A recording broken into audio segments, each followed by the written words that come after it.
Hi అండి, చాలా సింపుల్గా టేస్టీగా పప్పుచారు తయారు చేస్తున్నాను. పావు కప్పు కందిపప్పు, పావు కప్పు పెసరపప్పు తీసుకోవాలి.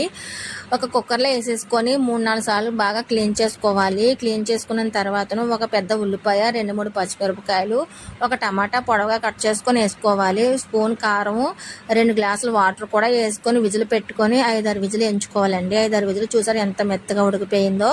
ఇప్పుడు పప్పు గుత్తుతో నెరిపేసుకోవాలండి. నెరిపేసుకున్న తర్వాత ఒక పెద్ద దాంట్లో వేసుకోవాలి, గిన్నెలోని వేసుకొని ఇదిగోనండి ములక్కాళ్ళు, బెండకాయలు, కరివేపాకు వేసుకోవాలి. పెద్ద నిమ్మకాయ చింతపండు నానబెట్టుకొని వాటర్ కూడా వేసుకోవాలండి. వేసుకొని మళ్ళీ 1-2 గ్లాసులు వాటర్ కూడా వేసుకొని సాల్ట్, కారం వేసుకొని 5 నిమిషాలు మరగనివ్వాలి. 5 నిమిషాల తర్వాత మరిగిపోయింది కదా, ఇప్పుడు పోపు వేసుకోవాలండి. స్టవ్ వెలిగించి కళాయి పెట్టి ఒక స్పూన్ ఆయిల్ వేసుకోవాలి. ఆయిల్ వేడెక్కిన తర్వాత పోపు సామాన్ని వేసుకోవాలండి. వేసుకున్న తర్వాత కొంచెం ఇంగువ కూడా వేసుకొని తాలింపు వేసేసుకొని వేడివేడి అన్నంలోని పప్పుచారు వడియాలతో తింటే చాలా